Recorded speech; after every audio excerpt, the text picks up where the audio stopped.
Hello, I'm Terrence McNally, and welcome to another newly recorded episode of Free Forum, a world that just might work.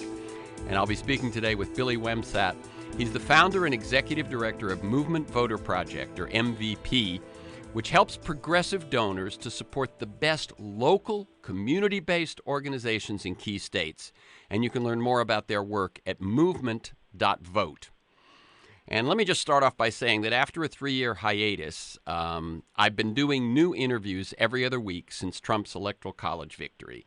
The original show, Freeform, goes back to 1996, which is kind of mind-blowing to everybody.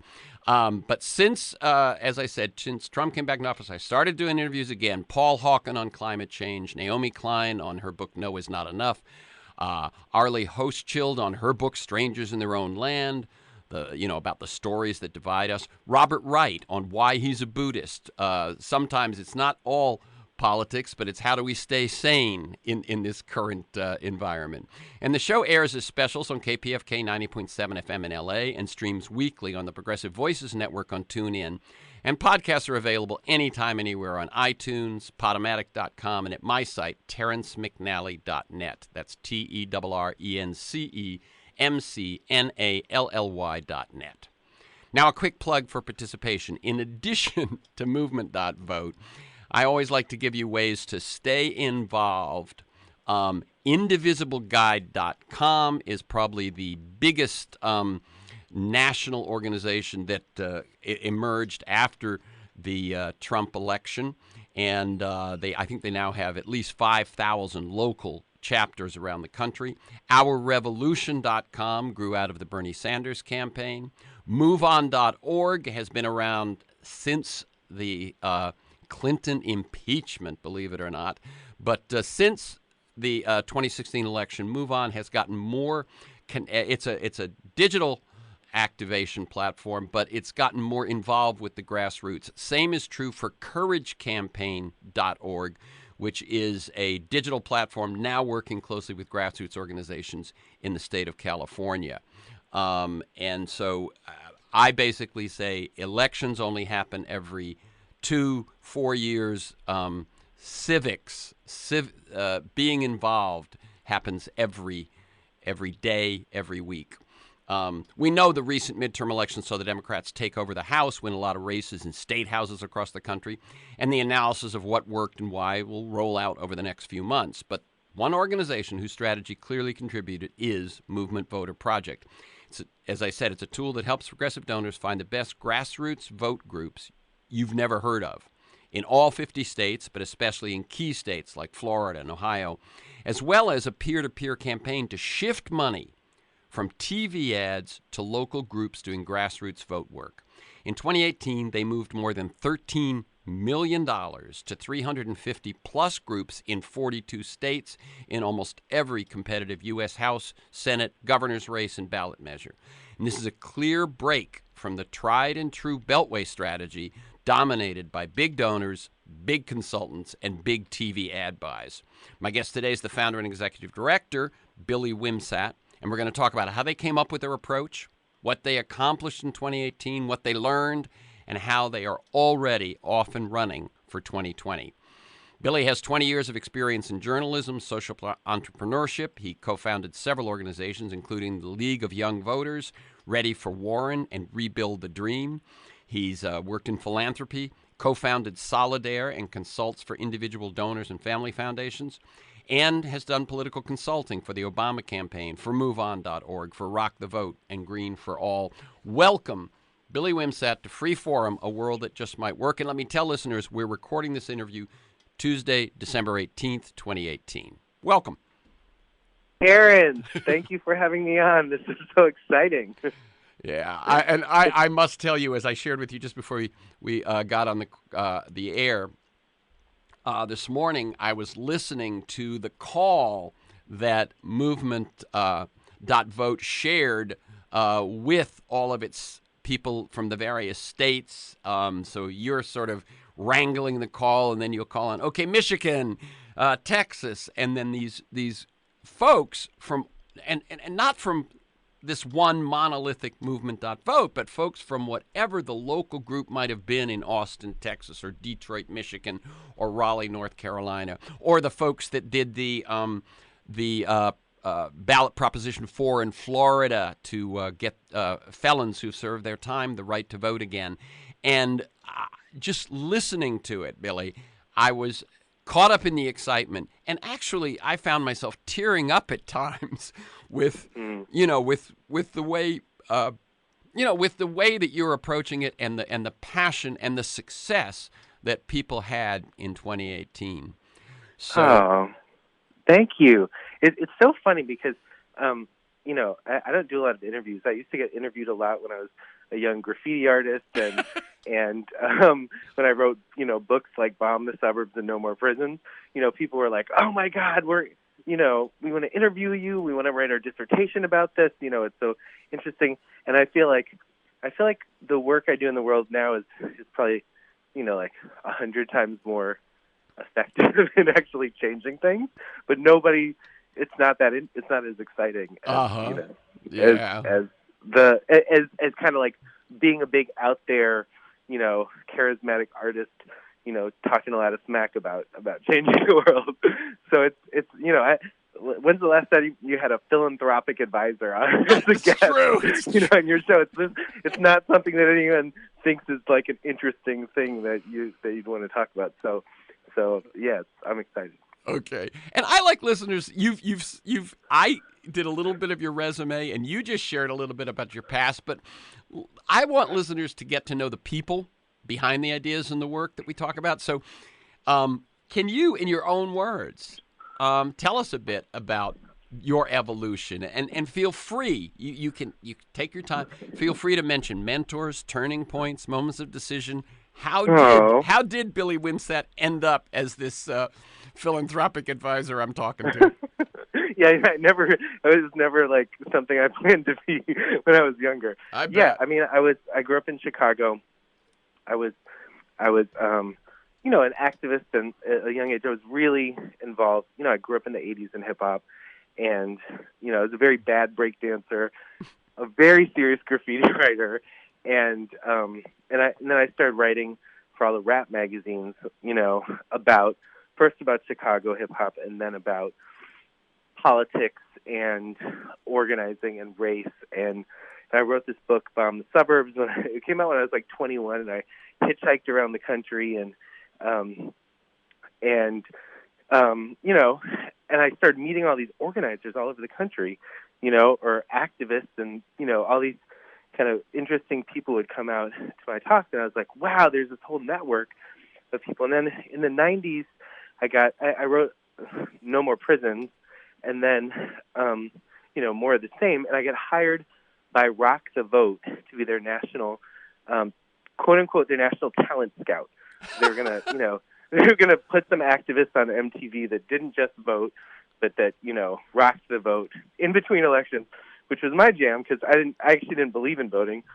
Even when I worked for Rock the Vote, I didn't vote. It was like a point of pride. Like, if that doesn't work, like the system is rotten, and I don't believe in just like voting for stupid politicians, And so I built this, first the list. It was like 500 groups in 50 states, and then I got involved in trying to move them, trying to support them. Like, I fell in love with these groups, and I was like, I don't want to just be a journalist. I want to help the movement. How do we build a movement? And that was really the guiding question of my life. It's like, I read about the 60s, and I was like, why don't we have a movement? Like, what's up with the hip-hop generation? What's up with my generation? Like, why don't we have a movement? And how do we build one? Because we needed a movement to change everything. Because, I grew up in Chicago, like, with friends on both sides of the tracks, and so, I started losing a lot of friends, and I was boiling with anger. Like, how do we change this? And so I was like looking for answers, and one of the things that happened, actually, it was like a year after I was written No More Prisons, and I was doing all these, like, speaking all over the country, and I came back, and I was living in Raleigh, North Carolina, and we had a little organization there, and one of my interns came in I'll never forget this. This is like the biggest turning point story of my life. 2 weeks before the 2000 election, right? And again, I was like not interested in Bush versus Gore, like that's just a bunch of, BS fake politics. We're doing the real politics, stopping prisons, right? And then what happened was my intern was like, hey, do you know there's a ballot measure to double the size of the Wake County jail, which was our jail? And I was like, and I felt like really embarrassed. I was like, no, like when is this? It's in 2 weeks, so we called around to every organization, like, is anyone working on this? No one was working on it. And so we said, oh my God. So we got together. We had an emergency meeting that night. We said, we started a fake organization called Citizens for Safety.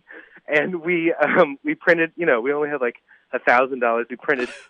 We printed like zillions of posters that said schools yes, jails no.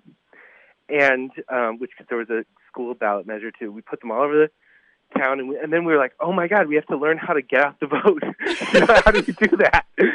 So we were like, and on election night, we actually ran a pretty good GOTV campaign.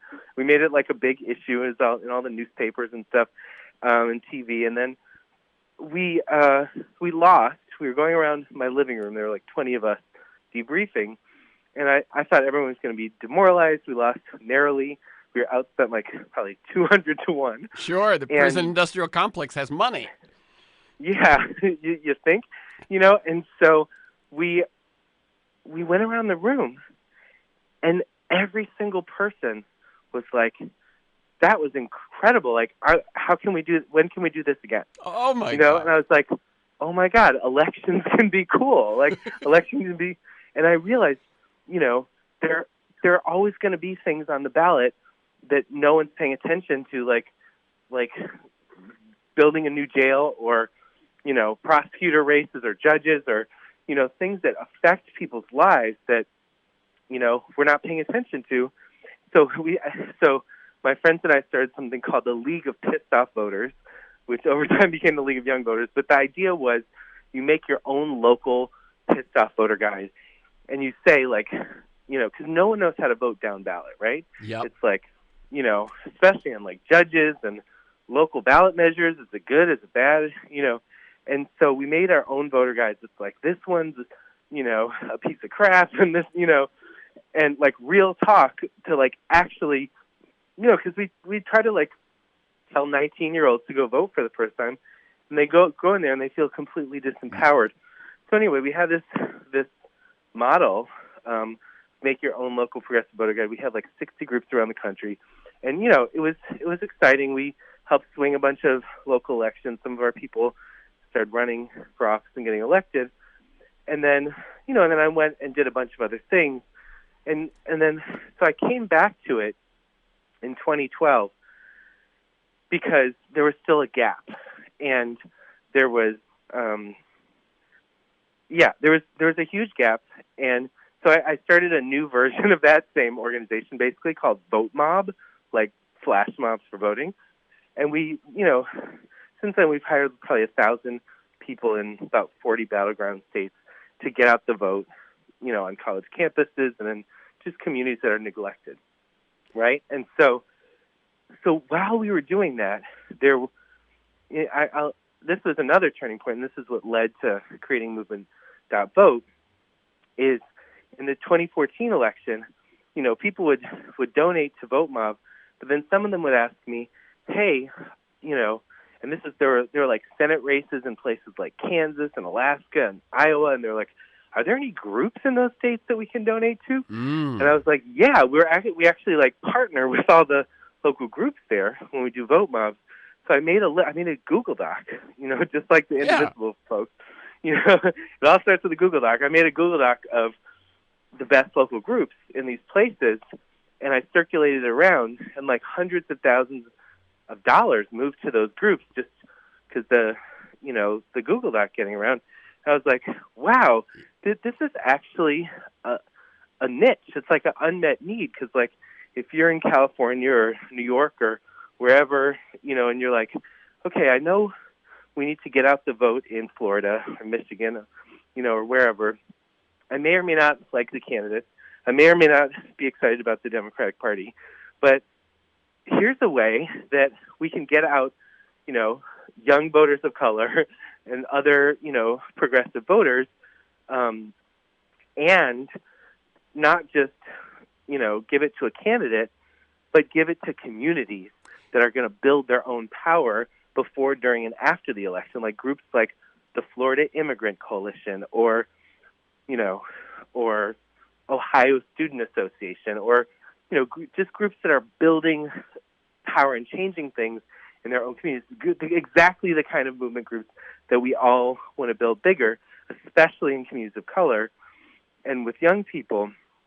But there's, how do you go about donating to those groups? Right. How do you know what they are? How do you know what's what? And so we basically made like a good housekeeping. Right. We and I already, was in relationship with a bunch of these groups, but I didn't stop there. We've talked to over 100 experts and like other funders and organizers, and we're constantly updating the list. It's now 500 groups in almost all 50 states that both do election work effectively and do year-round organizing in their communities on the issues we care about. So, so if you go to the website, you can search, you can say, I care about climate and the South and women of color leadership or whatever, and then you can find groups that match your interests and you can donate to them. You can also, a lot of people are like, we also have curated funds, so there's like a Native organizing fund and a Muslim fund and a Black fund and an immigrant fund and a youth fund and a climate fund. So people can just do like a one-click option.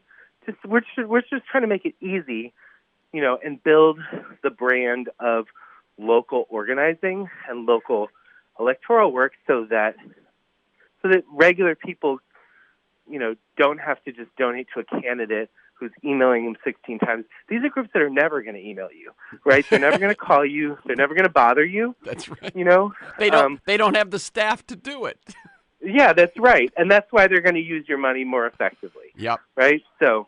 No, what I think is so, I think I first met you, God, it might be several years ago. But what struck me even then was the point you make that people who only pay attention to politics or government as dictated by the media or as dictated by the two major parties are working at this level that really is all about elections, all about consultants, all about ads, and all about money.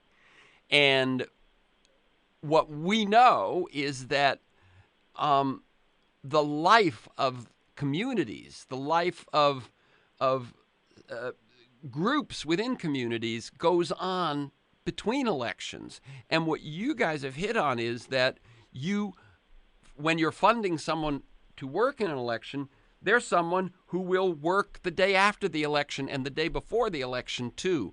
And so the very nature of that is such a different animal. Yeah, it's exactly. So, and I'm thinking back to all these incredible stories. Like my mind is filled with just all these incredible organizing groups. And so let me give an example of how this works. So, because there are now 6 Senate races that we've had a major impact on.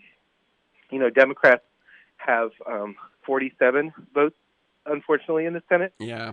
But without these 6 Senate races that were collectively decided by only 144,000 votes, we'd only have 41. Democrats would only have 41 votes. Wow. Without, and so just to tell the story of the kind of first one we worked on in New Hampshire, there were these 4 groups that no one's ever heard of. One's called RAD, another is called, Granite State, I'll give their C4 name. Anyway, we gave money to these groups. We also hired an organizer who was supporting all of them to build up their programs. We also sent hundreds of volunteers there. And the Senate race in New Hampshire in 2016 was decided by 1,027 votes. Oh, And these groups had collectively knocked on 185. No, sorry. They knocked on. Yeah, no, sorry. We moved them about $180,000 collectively, and they knocked on 85,000 doors. And these weren't, and I live in Massachusetts right now, so a lot of people go up and volunteer, and you know what their experience is? They're like, oh my God, people are so sick of hearing from us. Because they go and they use the list from the Democratic Party, and they're knocking on the same people's doors and bothering them. Yep. These groups were not knocking on those doors. They were knocking on the doors of unlikely voters who were not on all the lists. And so these voters were saying, oh, thank you for coming to visit me, Yes. and where do I vote, and when is election day, and who are the candidates, So it's when you do this really deep community-based voter organizing, it's a completely different experience. So anyway, that was the first Senate race.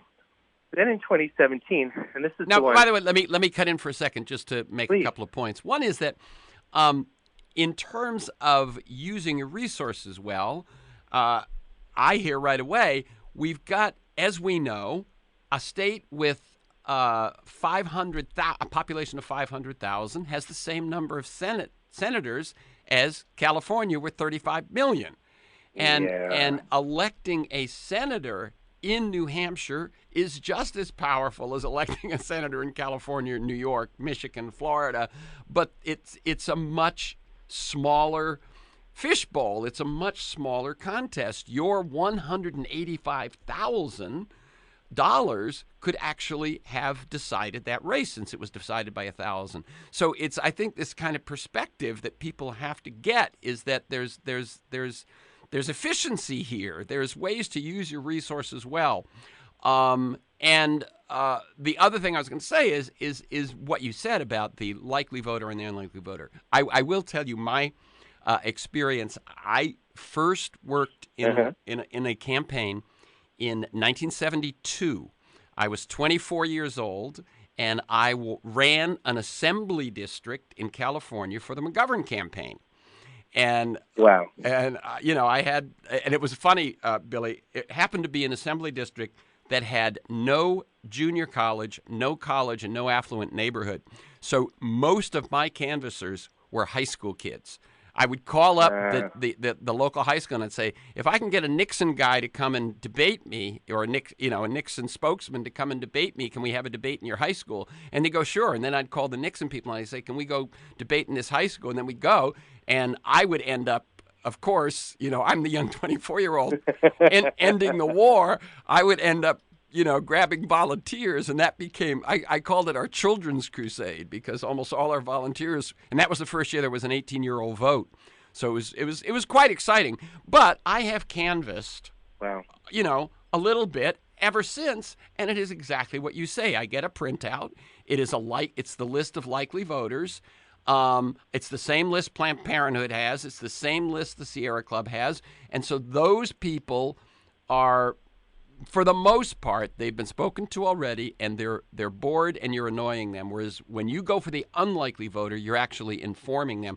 Listening to that call I mentioned, Billy, I heard, one of the folks from one of the states saying one of the things we learned was that people didn't know the difference between the state legislature and the National Congress. People didn't know that that we elected local prosecutors. People didn't know these things, and they said our work going forward to 2020 is going to start with education about these things, because we didn't realize we didn't realize how little people knew. And what you say about someone going into the polling booth and looking at a ballot, and what that ballot says to them is, you don't know enough, right? It has names they don't know. It has posts they don't know. And so the message sort of is, you're not really qualified to be voting here.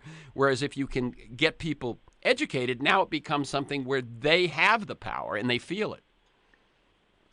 Yeah, that's exactly right. And okay, so this is making me want to tell another story. Go ahead. Maybe my favorite story of people who didn't know they had power, exercising it. So this is something everyone will remember. the special Senate race in Alabama Mm-hmm. in 2017, which was completely a long shot, completely an uphill battle. No one politically at the national level had invested in Alabama. Everyone thought it was kind of a done deal until Roy Moore had, all his scandals started happening, and even then it was considered a real long shot. And reporters were going there a week or 2 weeks or 3 weeks out and saying, black voters are not motivated to vote for the Democratic candidate. And, black voters are not excited about Doug Jones. He has a problem. Well, what they didn't know is that 8 weeks out, I was in conversation with two really extraordinary black women from Alabama who, the first, Joanna Thompson, started an organization called Woke Vote, and Latasha Brown, who started an organization called Black Voters Matter. And we moved them, first $10,000, $20,000, and then a bunch of us together, over the course of a couple months, moved them about $600,000, and they hired over 600 organizers in 17 counties in Alabama and re-granted money to 35 local organizations that, in the Black Belt, that were getting completely ignored by the campaign. And they turned out the historic black voter turnout exceeded white voter turnout, and Doug Jones narrowly won. But we didn't stop there. Said these are brilliant. Yeah. And they both said, let's expand this model throughout the South, and everyone was clamoring for Woke Vote and Black Voters Matter to come to their states. So then we helped invest in them, going to more states, going to Tennessee and North Carolina and Florida and Mississippi and everywhere else.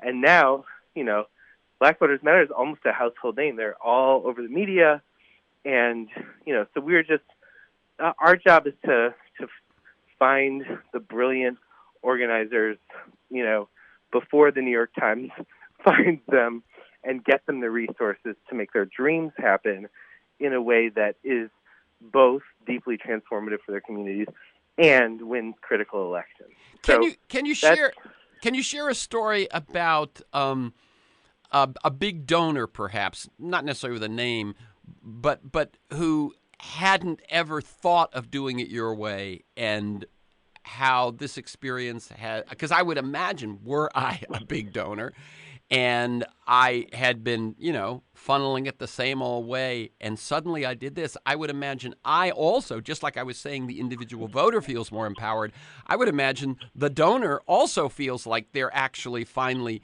making a difference, having leverage, and so on. Do you have any stories like that?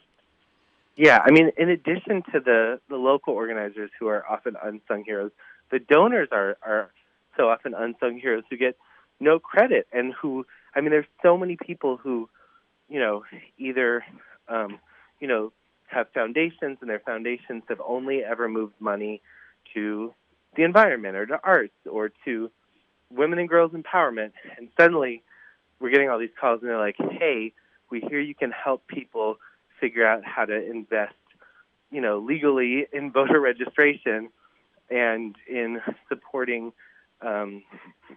organizing in communities of color in key states. And the thing is, we help them for free. And people almost can't believe that, because basically some people who we helped were like, oh my God, this is so great. You have to help everyone do this. So we're kind of in a unique situation that we don't have to raise money for ourselves. We're basically giving people the level of service that you pay someone, $100,000 plus to be a high-level program officer, at a foundation. We've already done we have better research than any program officer, so we can help people who are giving, all different levels of money for free to get to get that service. So, yeah, there's so many examples. It's hard to think of one. Yeah, okay. So here's one. So there's a guy in tech, who maxed out to Hillary and was doing stuff for their kids' school. Had never really given like huge donations before, and had just never occurred, because most people, it's like, they kind of have two sides of their brain. There's political giving. It's like, oh, there's a candidate, there's Bernie, there's Beto, there's Stacey Abrams, I'm going to give to them. And on the other side, it's like, oh, I'm going to give a donation to my kid's school or to yada yada organization that mailed me a letter, And it's never occurred to most people that they can use both tax-deductible and non-tax-deductible money strategically to invest in key organizations that are getting out the vote, and actually often have a bigger effect than giving to the candidate. So, so this was a donor we talked last year, and they ended up moving hundreds of thousands of dollars. Whoa. Through these groups, way more than they'd ever given before. Because this is a worldwide emergency. Yes, it's an unprecedented situation, and and I'm gonna go into soapbox for a second. It's like, if you think about 2020 election, November 3rd, 2020 to be exact, we're all gonna wake up. We're all gonna go to victory parties or watch parties that night, and what happens there and what happens the next morning, it's not just the next 4 years of our life and our country and our world. All the judges that are getting appointed, this is a generation. All the effects on the climate. This is, so I heard someone say, and I think it's wise, if you have, X number of money to give away, and, a lot of people who are listening are like, I don't have money to give away. What are you talking about? But, a lot of us know people, That's whatever right. level, actually a lot of the best voter organizers are undocumented folks, right, who can't vote themselves. Or, a lot of the best people who move money don't have money themselves, are people who are just passionate and share it online and, use their influence with others to, to spread the word and say how important it is. Right? And so, or to go volunteer or to do any number of things. But what I'm saying is, y'all, this is it. Like, there are a lot of important things, but if we don't get this one thing right, we are screwed to the moon for the next, I have kids. I have young kids, and I think about this a lot. Like, what is the world going to be like when that they grow up, in my 1-year-old and my 5-year-old, and I look in their eyes, and my 5-year-old's starting to learn about this stuff, and,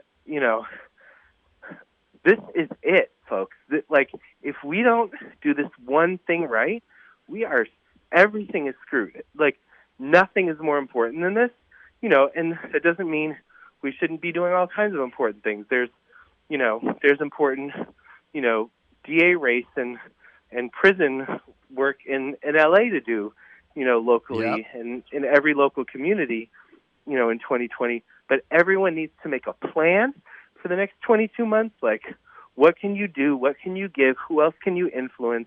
Like, this, if you ever think about a time in history, slavery or, whatever, that you could go back and make a difference, there's no moment, when people look back 10 years from now and 50 years and 100 years from now, there is no moment that people are going to rather go back to than 2016, when we lost by 77,000 votes in 3 states. Yep.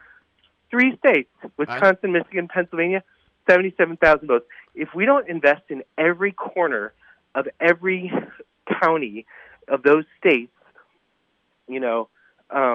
of building progressive organizing, same thing with Florida, same thing with a couple other states, we're asking for the same thing to happen again. Like, if you think about the 2020 election, the most likely scenario is that the Democrat is going to win the popular vote by 3 million, 5 million in California that doesn't matter in the Electoral College, sorry, and, it's going to be a razor close race again in Michigan, Wisconsin, Florida, Pennsylvania, and maybe a couple other states. Yeah. And it could come down to a couple thousand votes, just like that Senate race in New Hampshire did, just like so many other races we've worked on that flipped either way by a couple thousand votes. And I just don't want to have any regrets. Like, this is happening now, and most people make the mistake of waiting until, next July, next August, next September. We can't wait. We have to invest in building this infrastructure right now. That's right. The day after the election, they either cry in their beer or they give a sigh of relief, and then they go, so I don't have to think about that for a year and a half.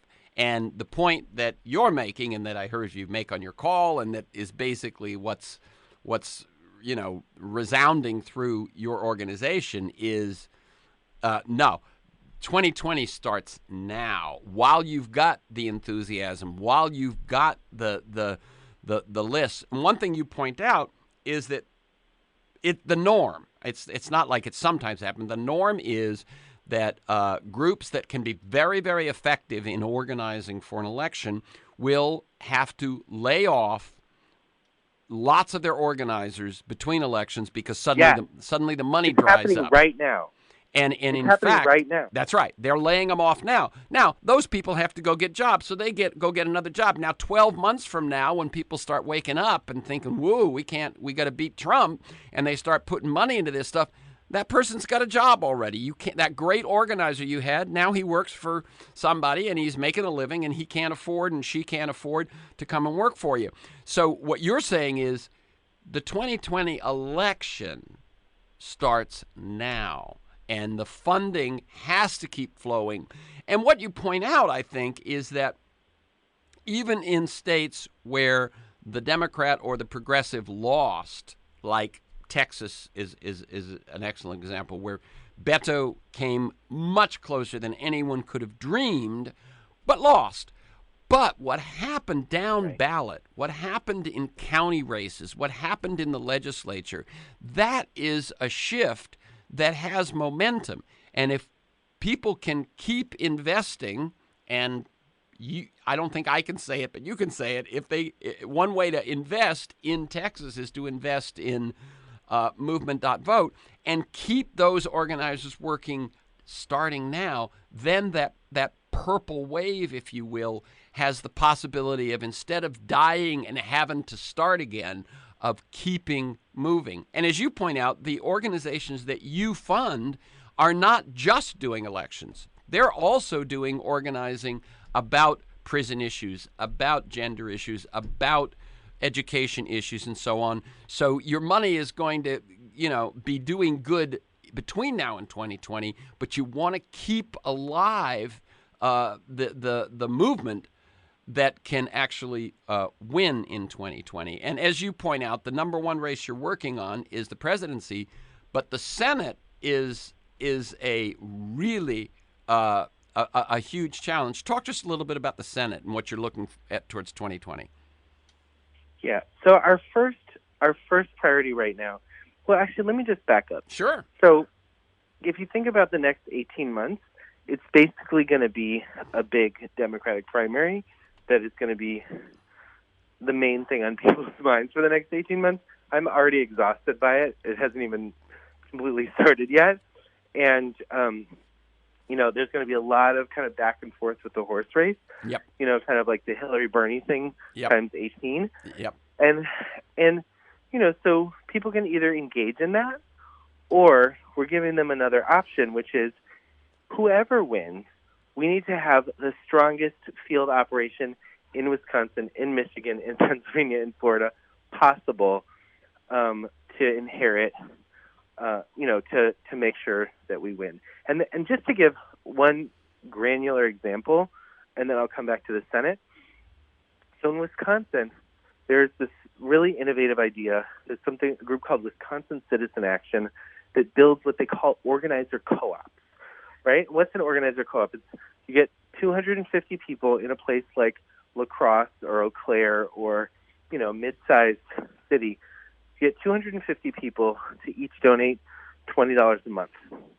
And then those 250 people get to hire an organizer who's their organizer, right? And then it totally shifts the dynamic, in those towns, right? And in those counties. And so we just help them. They're just starting an organizer club in Southwest Wisconsin, which is one of the areas that had the most Obama-Trump pivot counties, right? So we want to help them, start 4 or 5 more all over the state. It's basically something like $400,000 or $500,000 in kind of startup costs to get to the point where it starts to pay for itself. I mean, if you say, that sounds like a lot of money, right? Compared to like the impact it can have on the future of the world, it's nothing. Yeah. Right? So we have to think about things in perspective when we're thinking about this. So moving on to the Senate, our definitely like number 1, 2, and 3 priority right now is get resources to those critical states to build and expand in the way I just talked about for the presidency, because we know what those states are. Mm-hmm. It's not mysterious. That's right. For the Senate, it's a little bit of a moving target. Like, we know Colorado is going to be a huge target. We know Alabama is going to be a huge target. And then depending on the candidates in other states, so just to say what the math is, so it's Democrats have 47 seats to 53 right now, right? Republicans have 53. So if things play out as one would expect, there's a decent chance Democrats will pick up Colorado. That's 1 seat. Going to have to fight for it, but, there's a decent chance of a pickup. Honestly, there's a more than likely chance that we'll lose Alabama, right? We have to fight for it. Let me point out one thing about that, just so people think about it. Whenever you win a really close election, and whenever you win in an area that you haven't won before or for a while, for instance, how Orange County, people have heard how Orange County, which had long been a Republican stronghold, every congressperson out of Orange County, California, coming from the 2018 election, is a Democrat.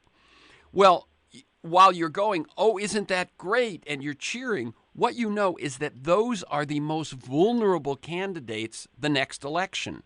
In other words, it was a surprise they won. It was a demographic shift. It took enormous organizing. It maybe took a scandal, on the loser's side and so on.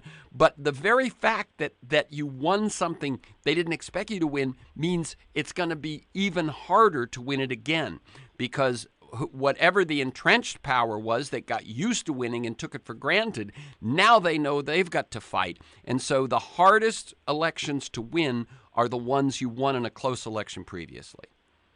Alabama being, like the absolute example. Yeah, that's exactly right. And then, okay, so let's pretend we pick up Colorado, we lose Alabama, we break even on those 2. So Democrats need at least 3 more seats or 4 to be able to. Well, let me talk about the implications, and I'll come back to the states. So, and I actually think there was a lot of excitement this time about the House. People are like, the House. We're going to win the House. We can win the House. And I'm like, but what about the Senate? They're like, I don't know if we'll win the Senate. I'm going to focus on the House. I'm like, are you effing crazy? Like, do you understand how this works? If you don't have the Senate, you don't get to appoint any judges ever. We don't get to replace Ruth Bader Ginsburg. We don't get to, the court is being packed with right-wing judges right now. And if we don't both win the presidency and the Senate, we're going to be the court is going to be right-wing court for a generation. And, you can kiss the climate goodbye, basically. So yeah, we have to, and all of these states I'm about to name are going to be uphill battles, and we can't say, and ditto for Alabama. We can't say, oh, that's too hard. I'm going to do something else. Like, we have to throw everything we have got to pick up those at least 3 or 4 seats, and honestly, we have to work our tails off, and invest early and differently and get good kids and get lucky. We have to hope for some luck in there somewhere too. Yep. And so the states that may have competitive Senate races are North Carolina, Georgia, Iowa, Alaska, Arizona, Michigan, New Hampshire. Arizona, yeah. And a lot of these states are going to be perennially. So even if we don't win in 2020, we got to invest everything we can in North Carolina. And Arizona, I think we're now considering a real presidential battleground state as well as a Senate state. Yeah. I think it proved itself this time. So we're going to throw down in Arizona and North Carolina, both for the presidential and the Senate, and ditto for Georgia. And even if we don't win, we have to just be keeping investing with everything we've got in those states, because if we don't win a Democratic senator this time, we have to try to win it the next cycle or the next cycle after that. These are the states that are most trending in the right way that we have to keep investing in. Yeah, and people just have to remember, every congressperson is up every 2 years. Senate is staggered. There's 2 senators in every state. They up for election every 6 years. So you build a good organization in one of these states, and you lose in 2018, but then the other senator is up in 2 years or 4 years. You fight again. Maybe you win that time. And it's building vital, vibrant, sort of living organizations that ultimately makes the difference. And in that old calculus that we were talking about at the start of big consultants, big money, big TV buys, they just divided up the country and said, these aren't worth fighting over. We don't have to work here. We don't have to work here. And what you guys are about, because when you look locally, that calculus doesn't make any sense. When you look locally, you got to get policies that work in your congressional district, in your county, in your state. That's right. And because that affects people's lives. And in doing so, you then create, as I said, sort of living organizations that can shift things nationally because there's the life and the vitality on a local level. Let me tell people, by the way, this is Freeform, a world that just might work. I'm Terrence McNally. I'm speaking with Billy WIMSATT, founder and executive director of Movement Voter Project, MVP, which helps progressive donors support the best local community-based organizations in key states, and you can learn more at movement.vote. We've got about 10 minutes, Billy. I would love it if you could backtrack just a little, and you have a few concepts that you use as the lens in your work, and I think it might be helpful to people to sort of see what it is, how you decide what groups you're going to target, what makes sense to you, because you look at maps, organizations, voters very differently than most folks. So what are the lenses you use to choose how to do your work? There are a bunch of different layers that we apply to make recommendations. And by the way, we make recommendations to, everywhere from huge donors who are giving, $1 million to people who are trying to figure out what they want their $5 a month to do. Mm-hmm. And by the way, the money does not go to Movement Voter Project. When you said something about, if you want to affect Texas, you can give to MVP there. What I know you were really saying in shorthand was, yes, you can give through the Movement Voter Project site directly to these groups. 100% of the money goes to the groups. We do not take a cut, which is one of the cool things. All the money goes to the groups. So, but actually, let me back up. Yeah. The first thing we do is we don't BS people about the political map. we're very hard-nosed. You'll get a lot of emails of like, from people saying like, this race is important and a poll said this. Like, don't believe, just whatever people are selling you on that stuff. Like at least look at the aggregated polling in 538, and even oftentimes that can be really misleading.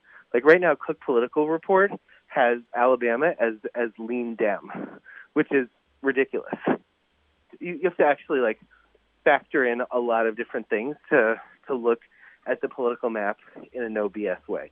So we look at the political map, we look at all the aggregated polling and the fundamentals and listening to what's going on with candidates in real time, and then we say, okay, like so based on that, our top states right now to invest in are Florida, Pennsylvania, Michigan, Wisconsin, Arizona. Those are like basically the top 5, no matter what, to invest in, with a small side order of New Hampshire. And then there's a big tier 2, but that's tier 1 right now, right? So the first thing we do is look at those maps, and then we say, how do we build the infrastructure in every county in every one of these states? How do we build? So then we do an organizational analysis, and we're talking to all the organizations, we're talking to all the intermediaries that support the organizations.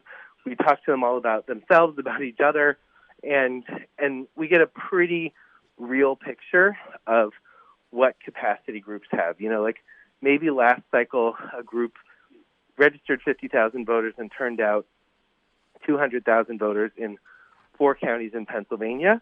What can they realistically grow to? What do they need to grow? So we do deeper organizational assessments with them, and what we're telling groups in those states is dream big. You're about to get more money than you've ever had before. We're going to help you get that. So if you can do, can you go up, can you register 60,000 voters this time?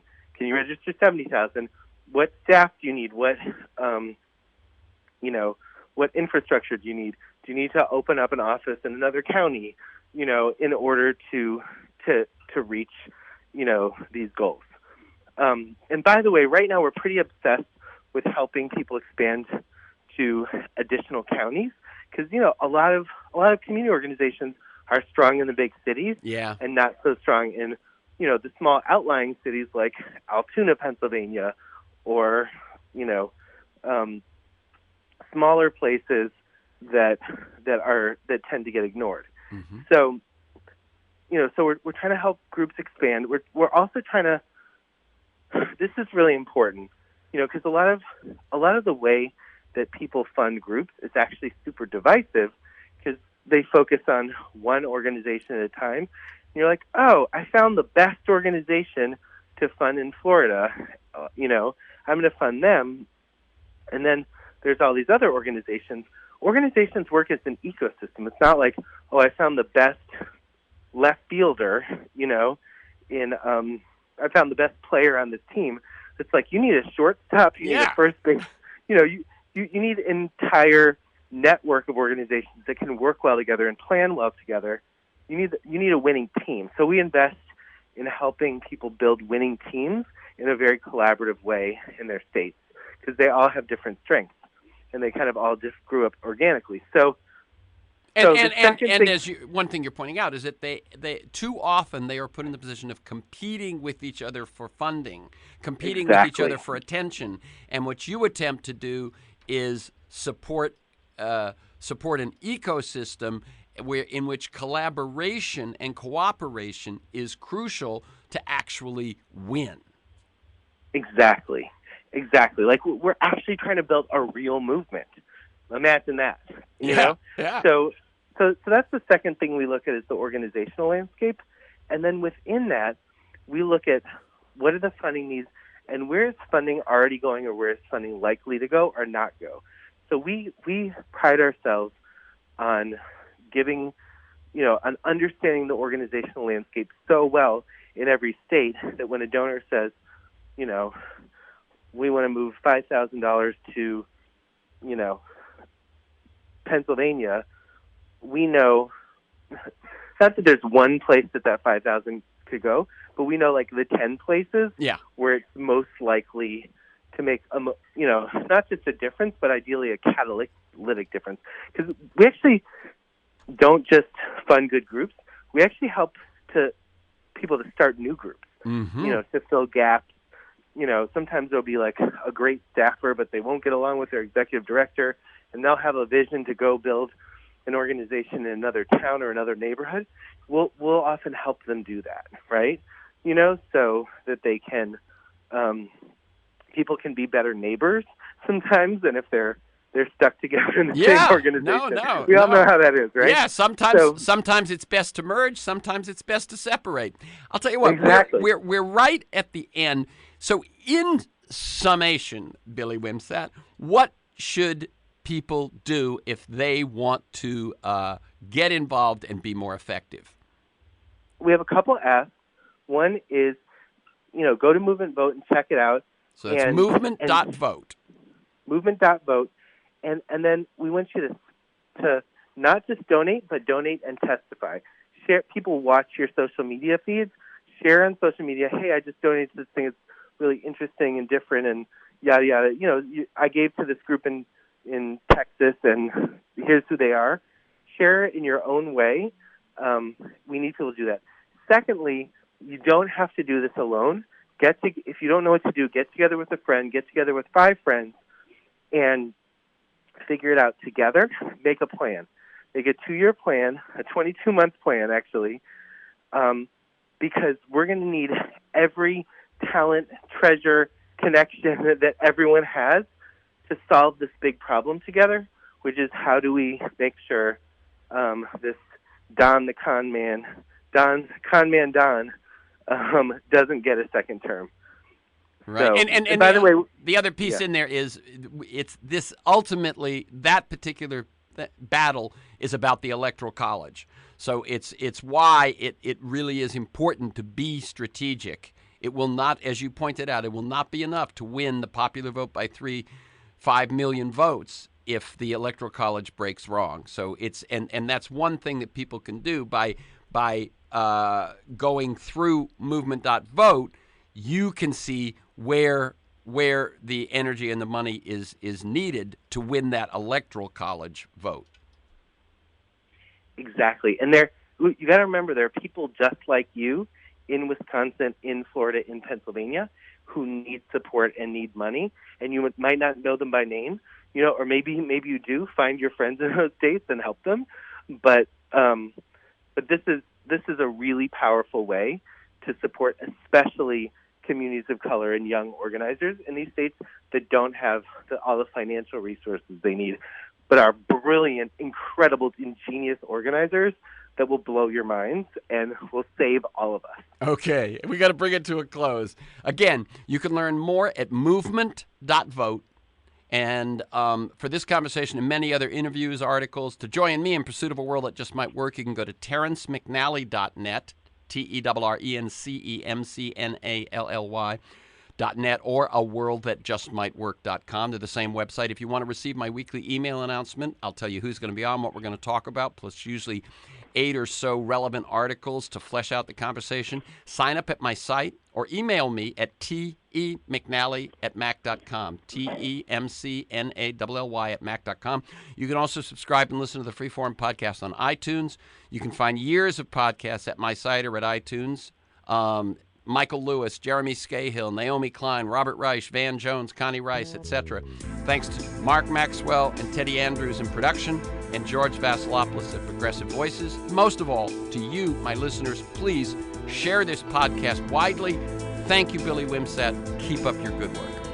Terrence, thank you so much. It has been a total joy, and I'm so excited. We're going to win!